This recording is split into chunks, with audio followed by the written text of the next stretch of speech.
والصلاة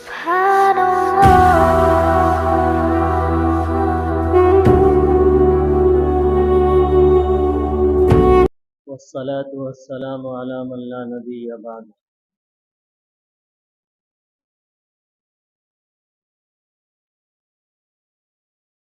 چاند کے اعتبار سے جو مہینہ چل رہا ہے وہ سال کا سب سے پہلا مہینہ محرم الحرام.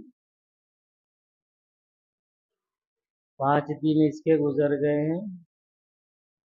یہ اللہ تبارک و تعالی نے 4 مہینوں کو عظمت و تقدس عطا فرمایا ہے، ان میں سے ایک یہ محرم الحرام کا مہینہ.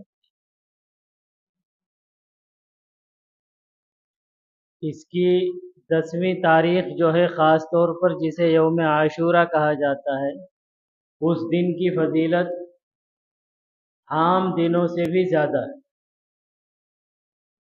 اور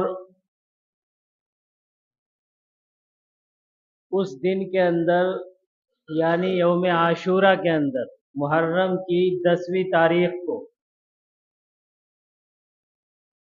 ہم یہ سمجھتے ہیں کہ واقعہ کربلا پیش آیا تھا، اس وجہ سے اس کی اہمیت ہے. لیکن واقعہ کربلا جو پیش آیا ہے وہ حضور علیہ السلام کے وصال کے تقریباً 60 سال کے بعد پیش آیا. لیکن اس کا اہتمام، اس دن کا اہتمام حضور علیہ السلام اپنی حیات طیبہ سے فرماتے تھے، اور اہتمام میں یہ سب کچھ نہیں ہوتا تھا جو ہم کرتے ہیں. اس میں یہ سب کچھ نہیں ہوتا تھا جو ہم لوگ کر رہے ہیں، بلکہ اس کے اہتمام کا طریقہ حضور علیہ السلام نے جو ہمیں بتایا اور سکھایا وہ یہ کہ اس دن کے اندر حضور علیہ السلام روزہ رکھتے. کیا کرتے تھے؟ روزہ رکھتے تھے. اور روزہ رمضان المبارک کے روزے فرض ہونے سے پہلے اس دن کا روزہ فرض تھا. جب رمضان المبارک کے روزے فرض ہو گئے تو اس روزے کی فرضیت تو ختم ہو گئی، لیکن اہتمام حضور علیہ السلام فرماتے رہے. حضور علیہ السلام اس روزے کا اہتمام فرماتے رہے، اور صرف یہ نہ کہ اہتمام فرمایا بلکہ لوگوں کو حکم کرتے تھے اس دن کا روزہ رکھنے کا. نفلی روزوں میں صرف ایک یہی روزہ ہے جس میں حضور علیہ السلام خود بھی رکھتے ہوں اور دوسروں سے بھی رکھواتے. اور فضیلت یہ بتلائی حضور علیہ السلام نے اس روزے کی، عاشورہ کے دن کے روزے کی، کہ مجھے یقین ہے کہ یہ روزہ، ایک دن کا روزہ پچھلے 1 سال کے گناہوں کا کفارہ بن جائے. پچھلے 1 سال کے گناہوں کا کفارہ بن جائے گا. ایک دن کا روزہ 1 سال کے گناہ معاف. ایک دن کا روزہ 1 سال کے گناہ معاف. سستا سودا ہے نا، بہت سستا سودا ہے نا. اس ایک دن میں روزہ رکھ لو اور پھر جو چاہے جو کچھ کرو. حق مارو، کسی کا فریب دو، دھوکہ دو، چغلی کرو، غیبت کرو، نماز چھوڑو، سب کچھ کرو. پھر تو 1 سال کا ایک روزہ رکھ لیا، اور اللہ کے رسول کی بات تو غلط ہو نہیں سکتی. اللہ کے رسول کی بات تو غلط ہو نہیں سکتی. یہ دھیان رہنا چاہیے، جہاں بھی اس طریقے پر گناہوں کی عام معافی کا اعلان ہوتا ہے اس سے گناہ صغیرہ مراد ہوتے ہیں، گناہ کبیرہ مراد نہیں ہوتے. لہذا جو ڈکیتی کی ہے، جو کسی کا حق مارا ہے، جو کسی کو دھوکہ دیا ہے، جو کسی کی غیبت کی ہے، جو کسی کی چغلی کی ہے، جو کسی پر الزام لگایا ہے، جو نماز چھوڑی ہے، جو فرائض چھوڑے ہیں، جو حرام کھایا ہے، وہ بغیر توبہ کے معاف نہیں ہوگا. اور حقوق العباد، حقوق اللہ جو ہیں وہ توبہ سے معاف ہو جائیں گے. اور حقوق العباد جو ہیں وہ جب تک جس بندے کا حق طلب کیا ہے، جس بندے کی حق تلفی کی گئی ہے، جب تک اس سے معاف نہ کرا لے اللہ بھی معاف نہیں. تو اب مسئلہ یہ ہو گیا کہ اب روزہ رکھیں یا نہ رکھیں، جب سارا کا سارا مسئلہ یہی ہے نا۔ ایک طرف تو یہ تھا روزہ رکھیں تو پھر سب کچھ کر لیں، اب جب اتنی وہ کٹھن کر دی کہ یہ بھی نہیں کرو، یہ بھی کرو گے، یہ سب کچھ بھی نہیں کر سکتے، اور اگر کرو گے تو توبہ کرنی پڑے گی، تو پھر روزے کا اتنا زیادہ بڑا فائدہ نہیں۔ لیکن صبح سے شام تک ہم کتنے گناہ صغیرہ کرتے ہیں ہمیں اندازہ نہیں ہے، اس بات کا ہمیں اندازہ نہیں ہے۔ صبح سے شام تک اٹھتے ہی جو موبائل کھول لیتے ہیں نا، اس میں بہت سارے تو کبیرہ ہوتے ہیں، بہت سارے صغیرہ گناہ ہوتے ہیں، اور صبح سے شام تک گھر سے نکلنے سے لے کر گھر میں گھسنے تک کتنے صغائر کا ہمارے سے ارتکاب ہو جاتا ہے، اس کا ہم اندازہ نہیں کر سکتے۔ اگر کم سے کم وہی معاف ہو جائیں تو پھر گھاٹے کا سودا تھوڑا ہی ہے ایک دن کا روزہ رکھنے میں۔ لہذا اس روزے کا اہتمام کرنا چاہیے حضور علیہ الصلوۃ۔ اور پھر ایک عاشق رسول کے لیے تو سب سے بہتر، سب سے کیا کہتے ہیں اس کے لیے، اللہ کے رسول نے رکھا، بس اس سے زیادہ اور کیا ضرورت ہے۔ اللہ کے رسول صلی اللہ تعالی علیہ وآلہ وسلم اس دن کے روزے کا اہتمام کرتے تھے، اور پھر اس کے اوپر مزید جو فضیلت بیان فرما دی، اس کے اوپر جو اللہ کے رسول صلی اللہ تعالی علیہ وآلہ وسلم نے ثواب ارشاد فرما دیا، وہ تو مزید بینیفٹ ہے، وہ تو مزید نفع ہے۔ اصل تو یہی ہے کہ اللہ کے رسول صلی اللہ تعالی علیہ وآلہ وسلم رکھتے تھے، آپ کی سنت ہے، لہذا ہم بھی رکھتے، اور اس دن کے روز نفلی روزوں میں اس سے زیادہ روزے کا اہتمام حضور علیہ الصلوۃ والسلام نے کسی روزے کا نہیں فرمایا۔ ایک ضعیف حدیث اس دن کے کرنے کے کام جو ہے، ایک ضعیف حدیث یہ ہے کہ اس دن جو آدمی اپنے گھر والوں پر رزق میں وسعت کرتا ہے، اللہ تبارک و تعالی سارے سال اس کے رزق میں وسعت عطا فرماتا ہے۔ روزانہ دال پکاتے ہیں، آج قورمہ پکا لیا گھر والوں کے لیے، ہیں یہی ہے رزق میں وسعت۔ پھل لیا ہے کچھ تھوڑے سے، جو روزانہ سے الگ ہٹ کر کے گھر والوں کے اوپر رزق میں خرچ میں فراخی کرنا، کشادگی کے ساتھ خرچ کرنا۔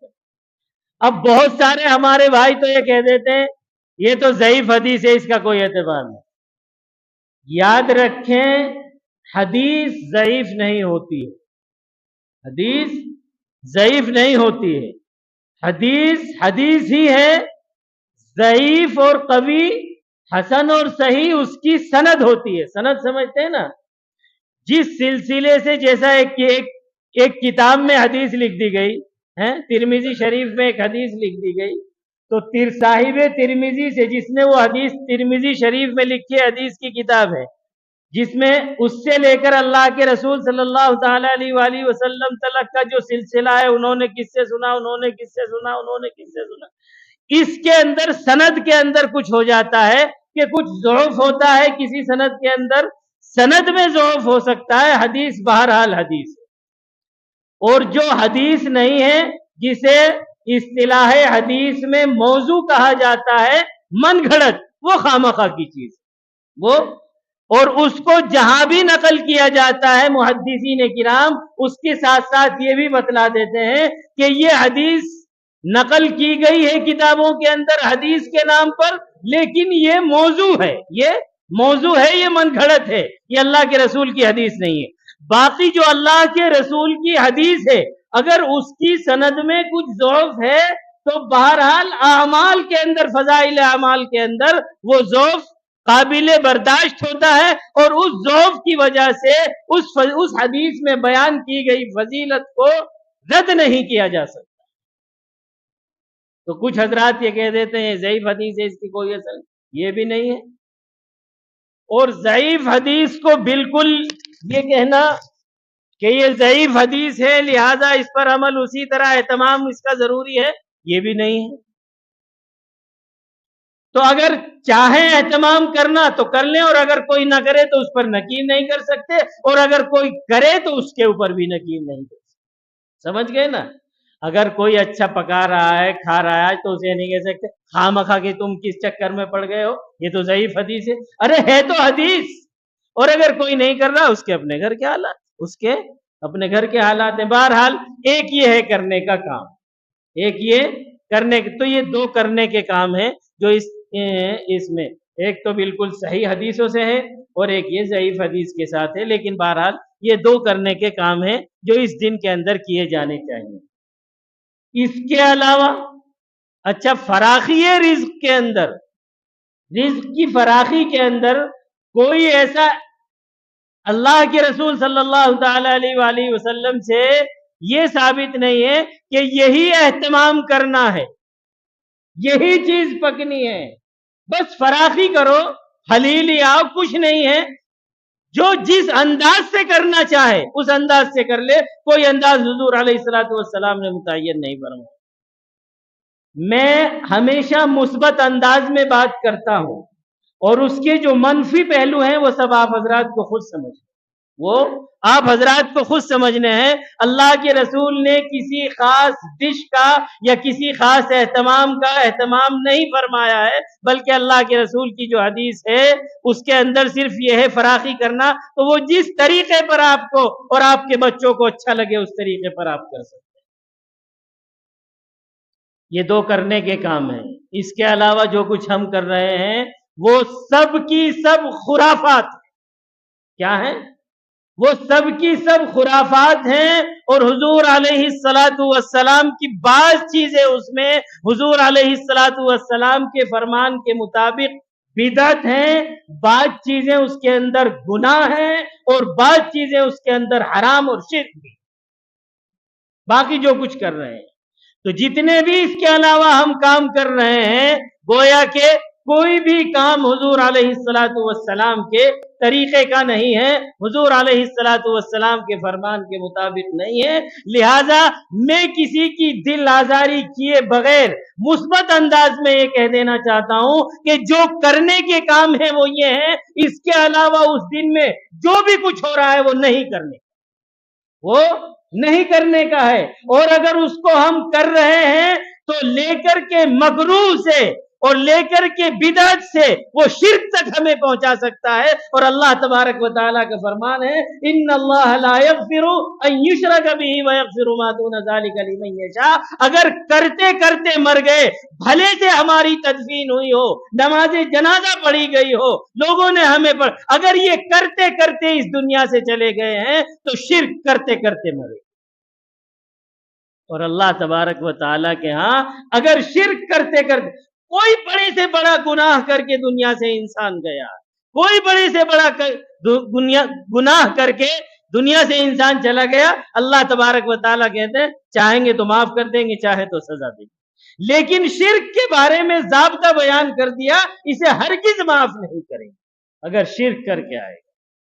تو لہٰذا اب میں یہ کہوں کہ یہ بدعت ہے، یہ گناہ ہے، یہ شرک ہے، ان تمام چیزوں کی تفصیلات آپ حضرات کے سامنے عرض کروں. جتنی خرافات ہیں ان سے رک جائیں، بس جتنی خرافات ہو رہی ہیں سب سے رک جائیں. جو کرنے کا کام کیا ہے، کرنے کا کام کیا ہے؟ مومن کا میں نے پچھلے ہفتے بتلایا تھا کہ ایمان کا تقاضا کیا ہے؟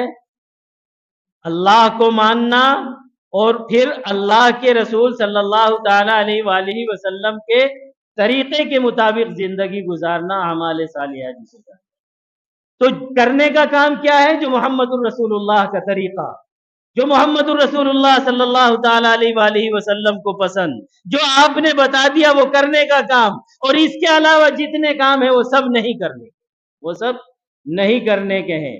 اب ہم تھوڑا سا اپنے گریبانوں میں منہ ڈال کر کے دیکھ لیں کہ ہم کر کیا رہے ہیں اور کرنا کیا چاہیے. ہم اس دن کے اندر جس دن کا تقدس زیادہ ہوتا ہے، یاد رکھیں جس دن میں اللہ تبارک و تعالی نیکیوں کی اہمیت کو بڑھا دیتے ہیں، جس دن میں اللہ کی رحمت برستی ہے، اگر اس دن میں آدمی غضب کو دعوت دیتا ہے اللہ تبارک و تعالی کے، تو غضب بھی اسی طریقے پر نازل ہوتا ہے جس طریقے پر رحمت نازل. تو اب یہ دیکھیں ہم غضب کو کس طریقے پر اللہ کے تلاش کر رہے ہیں. معاذ اللہ، کہاں جائیں گے ہم لوگ؟ کیا حشر ہوگا پھر ہمارا؟ لہٰذا اس دن میں جو کرنے کے کام ہے. اچھا ایک بات اور عرض کر دوں اسی ضمن میں،